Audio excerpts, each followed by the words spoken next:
अस्मिता सहित भी तो दीर्घ वर्षर संपर्क तेणु निश्चित भाव में मत एपट सेपट दिआडू ଆପଣ କଣ ଭାବିଥିଲେ ରାଜକୁମାର ଶଗଡ଼ରେ ଘୋଡ଼ା ଗାଡ଼ି ଛାଡ଼ି ଶଗଡ଼ରେ ଆସୁଛନ୍ତି?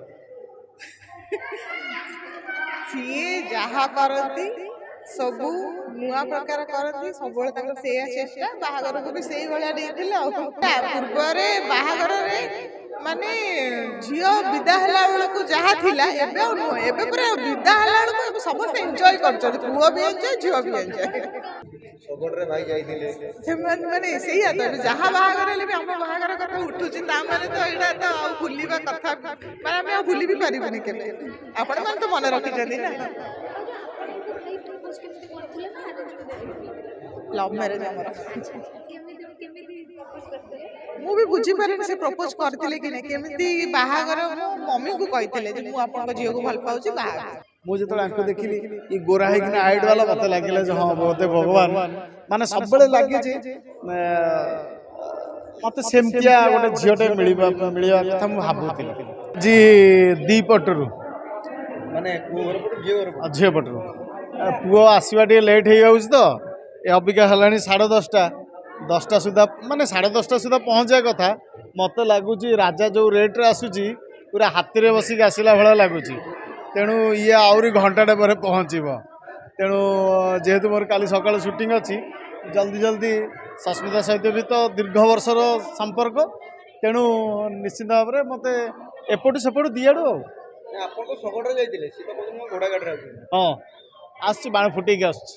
ଆପଣ ଶଗଡ଼ରେ ଯାଇଥିଲେ ତ ଭାଇ? ହଁ ଭାଉଜ ଟିକେ ଆପଣ ଭାଇ ଶଗଡ଼ରେ ଯାଇଥିଲେ, ଯୋଉ ଭାଇ କହିଲେ ଶଗଡ଼ରେ ଗଲାବେଳେ ଆପଣ କଣ ଭାବିଥିଲେ ରାଜକୁମାର ଶଗଡ଼ରେ ଘୋଡ଼ା ଗାଡ଼ି ଛାଡ଼ି ଶଗଡ଼ରେ ଆସୁଛନ୍ତି?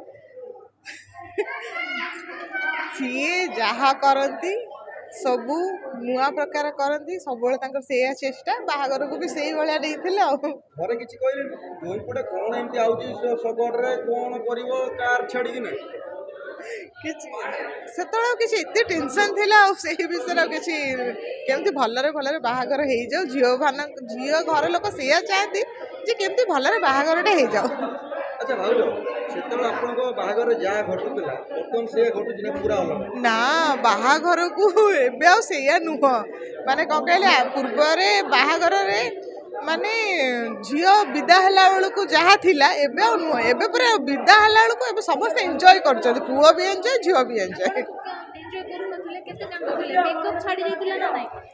ଦେଖ ଗୋଟେ ଝିଅ ପିଲାଟାକୁ ଏଇ କୋଶ୍ଚିନ୍ଟା ପଚାରିବା, ଯିଏ ବାହା ହେଇଛି ସିଏ ଉତ୍ତର ଦେବ ଭଲ। ମାନେ ଏବେ ତ ସମସ୍ତେ ଖୁସିରେ ଯାଉଛନ୍ତି କିନ୍ତୁ ଦୁଃଖଟା ବହୁତ ଥିଲା। କାନ୍ଦିଥିଲେ ଭାଉଜ? ବହୁତ ଘରେ କାନ୍ଦିଥିଲେ? ସମସ୍ତେ କେହି ଆଉ ଏଇଟା ଗୋଟେ କୋଶ୍ଚିନ୍।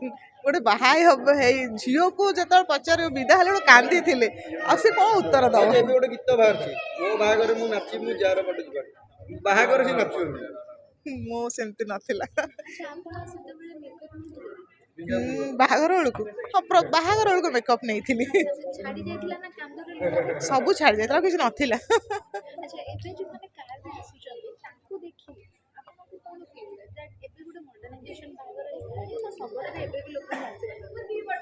ସେଟା ନିଜ ଉପରେ ନିର୍ଭର କରୁଛି କିଏ କେମିତି ବାହା ହବ। ସିଏ ତାଙ୍କ ପ୍ଲାନିଂଟା ଗୋଟେ ଝିଅଟା ଯେତେବେଳେ ବାହାଘର ହେବା ପାଇଁ ଚାହିଁବ କି ପୁଅଟେ ହେବା ପାଇଁ ଚାହିଁବ, ସେ ତାଙ୍କ ସ୍ୱପ୍ନ ସେ ଦେଖିଥାନ୍ତି, ସେ ତାଙ୍କ ହିସାବରେ ସେମାନେ ବାହା ହେବେ ଆଉ ଯାହାକୁ ଯେମିତି ଇଚ୍ଛା ହେଲା ଆଉ ଆପଣଙ୍କ ବାହାଘରରେ ମେମୋରେବଲ୍ ଶଗଡ଼ରେ ଭାଇ ଯାଇଥିଲେ ସେମାନେ ମାନେ ସେଇଆ ତ ଏବେ ଯାହା ବାହାଘର ହେଲେ ବି ଆମ ବାହାଘର କଥା ଉଠୁଛି, ତା ମାନେ ତ ଏଇଟା ତ ଆଉ ଭୁଲିବା କଥା ମାନେ ଆମେ ଆଉ ଭୁଲି ବି ପାରିବୁନି କେବେ। ଆପଣମାନେ ତ ମନେ ରଖିଛନ୍ତି ନା। ଲଭ୍ ମ୍ୟାରେଜ ଆମର। ମୁଁ ବି ବୁଝିପାରିନି ସେ ପ୍ରପୋଜ କରିଥିଲେ କି ନାହିଁ, କେମିତି ବାହାଘର ମୋ ମମିଙ୍କୁ କହିଥିଲେ ଯେ ମୁଁ ଆପଣଙ୍କ ଝିଅକୁ ଭଲ ପାଉଛି ବାହା ହେବି। ଭାଉଜ ଏତେ ଦିନ ପରେ ଆପଣ କହିଲେ ଭାଇ ଭାଇ ଭାଇ ଟିକେ ଆସନ୍ତୁ, ଭାଇ ଟିକେ ଆସନ୍ତୁ। ଭାଉଜ ଆଜି କହିଲେ ଆପଣ ଏତେ ଦିନ ରିଭିଲ୍ କରୁନଥିଲେ କ'ଣ ଯେ ଆପଣ ପ୍ରପୋଜ କରୁଥିଲେ ନାଇଁ ଭାଉଜ? ଏଇ ଶୁଣ ଆ ଭିତରେ ଝିଅକୁ ଆସି କେତେ 12 ବର୍ଷ ହେଇଗଲାଣି, ଆଉ 12 ବର୍ଷ ତା ପ୍ଲସ୍ ହେଉଛି 1.5 ବର୍ଷ, ଆଉ ଏବେ ଆଉ ମନେ ଅଛି ଗୋଟେ 13.5 ବର୍ଷ। ପ୍ରଥମ ପ୍ରେମକୁ ଆପଣ ଭୁଲି ପାରିବେନି ଭାଇ? ନାଇଁ ମୁଁ ଯେତେବେଳେ ରାୟଗଡ଼ରେ ପହଞ୍ଚିଲି ତ ସେଦିନ ହେଉଛି ମୋ ମନେ ଅଛି ଗଣେଶ ପୂଜା ଥିଲା। तो पूर्वर आम कथा होता एज ए फ्रेंड हिसाब से केवे प्रपोज के भी क्या कर तेणु सी आसिकिना पहुँचले मत खाଇବା देवाई होटेल कहले तुम होटेल खाइबनी आम जाऊँ खाया तो सेते बेलू प्रकृत में मुझे देखिली ता भीतर मुझे 7-8 मास हो कथा हो सारी तो देखला पर से भी मन अच्छी गोटे ग्रीन कलर ड्रेस पिंधिकी आसते भाव देखिले तो लेकिन से बढ़िया देखा कारण तांकर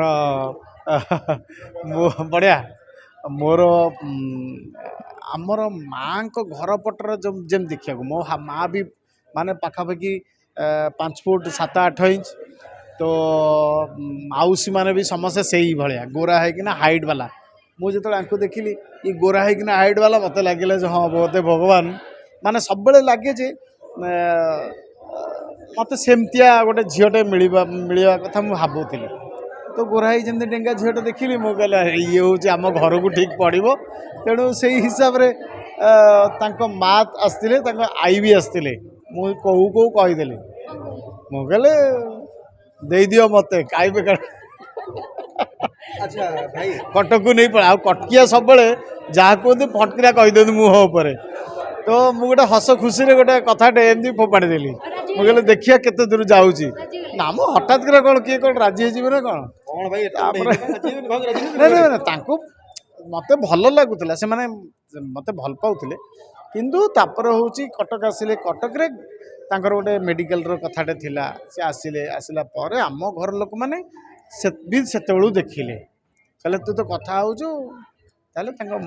माँ को प्रपोजल आम माँ देले माँ मो माँ हूँ माँ को कहले अच्छा भाई आज दी जनकर बाहागर आपण आसुन राजा राजा प्रपोज करते बड़ भाई हिसाब कौन कहे मेन कथा तांकर आरंभटा एवं तांकर गतिशीलता मु देखी तेणु निश्चित भाव में मुझे चाहूली जे से माने केमती सुखरे तांकर माने आगु को केमती हबो तांकर बाहागर केमती हबो मु चाहूली से मु आज बहुत खुशी जे से माने गोटे बंधन रे बांधी होउचंती कारण एबिका समय आपण माने जानिचंती जे बहुत जगह भल पाइबा होउची एवं बहुत दिन पर्यंत भल पाइबा होउची तापर पुणी से डिस्टर्बांस होउची किंतु मु पर्सनली चाहूली जे दी जण केमती विवाह बंधन बांधी होंतु आज से दिन आसी दी जण जाक विवाह बंधन बांधी होचंती।